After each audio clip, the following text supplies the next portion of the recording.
Hello à tous, j'espère que vous allez tous très bien. Je m'appelle Émilie Bénard et donc aujourd'hui je vais vous montrer comment hacker votre cerveau en 9 étapes contre la peur.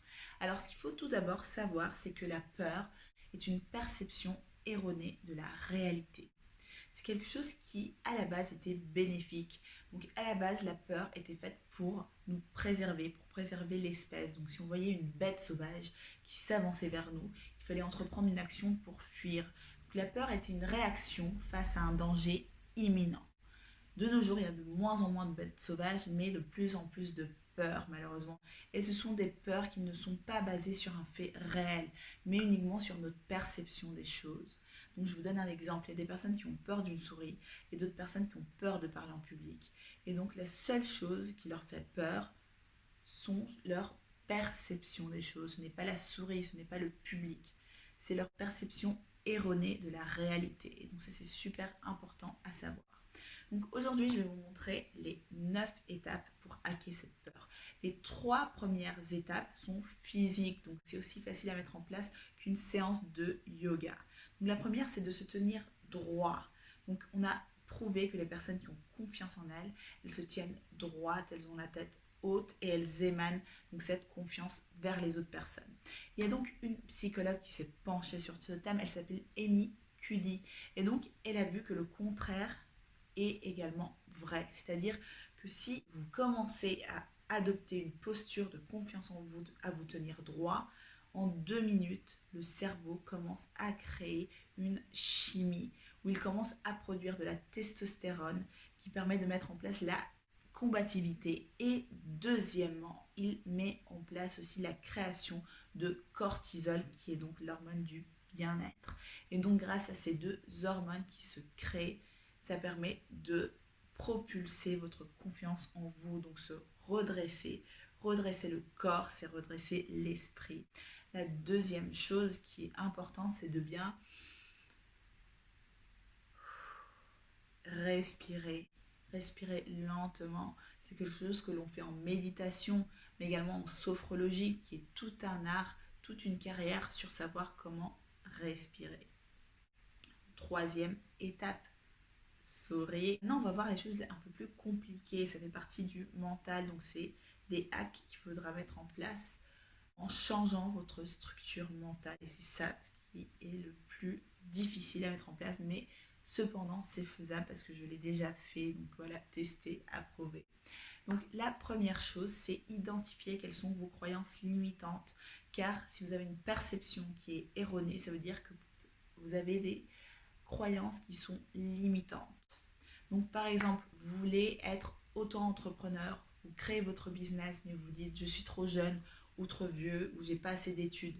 Mais la question à se poser, c'est est-ce qu'il y a une autre personne dans le monde avec mes caractéristiques qui a pu le faire? Si la réponse est oui, et très certainement ça sera oui, ça veut dire que vous avez des croyances limitantes. Donc c'est pas le fait qui est impossible. Uniquement le fait de penser que c'est impossible rendra la chose impossible parce que vous n'allez même pas essayer.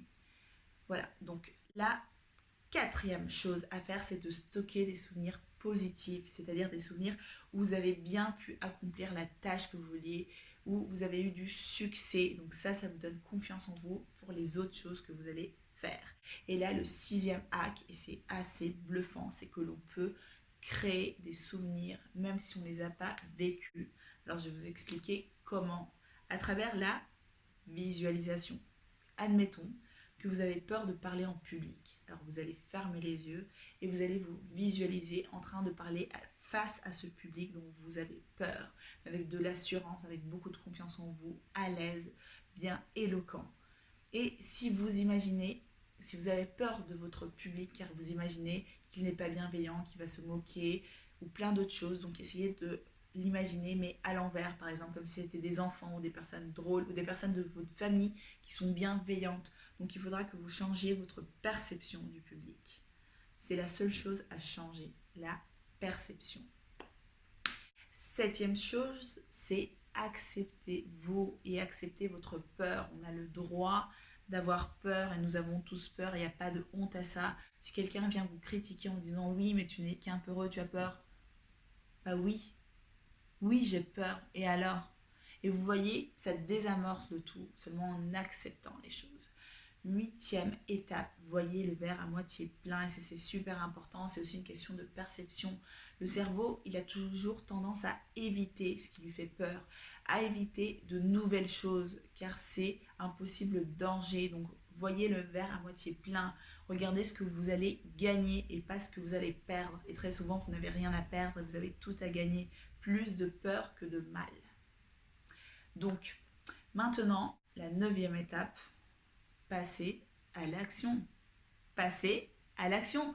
Voilà, c'est la dernière chose que vous avez à faire, c'est essayer, être courageux, car très souvent nous pensons, et c'est aussi une pensée limitante, que les personnes qui sont courageuses n'ont pas peur. On se dit oui, mais elles essayent parce qu'elles n'ont pas peur, mais c'est faux, elles ont peur, elles ont peut-être même encore plus peur que vous, mais la seule différence de pourquoi elles ont réussi, c'est qu'elles ont eu le courage de le faire. Maintenant, je vais vous donner des petits plus. Donc, entourez-vous de personnes positives, de personnes courageuses, des personnes qui vont vous aider, vous propulser, car la peur est quelque chose qui est contagieux. C'est pareil qu'une maladie. Si on a peur, on va la transmettre aux autres. Et aussi tester de nouvelles choses, car le cerveau n'aime pas les choses qui sont nouvelles, car ça peut être un danger, ça peut être une difficulté. Mais si vous commencez par exemple à participer à un cours de peinture, de sport, de ce que vous voulez, qui est nouveau, même à tester de nouveaux plats, inconsciemment, le cerveau commence à se rendre compte que c'est facile de le faire, donc vous aurez moins peur de faire de choses nouvelles. J'espère que cette vidéo vous a plu, que ça vous a servi. Donc n'hésitez pas à la partager, ce serait super cool. Et donc je vous donne rendez-vous lundi prochain pour regarder comment identifier vos peurs qui sont inconscientes. Car oui, nous avons tous des peurs inconscientes, mais nous ne savons pas comment les identifier. C'est super facile. Donc je vais vous montrer toutes les étapes pour y accéder. Donc si vous sentez que vous n'avez pas une vie pleine, que vous ne vous sentez pas totalement bien et vous ne savez pas pourquoi très souvent, vous vous dites mais j'ai tout, j'ai un travail, j'ai de l'argent, j'ai ceci, cela, mais il y a quelque chose, c'est parce qu'il y a des peurs que vous n'avez pas encore débloquées. Donc voilà, je vous donne rendez-vous lundi prochain pour vous expliquer tout ça. Donc n'hésitez pas à vous abonner à ma chaîne. À très bientôt.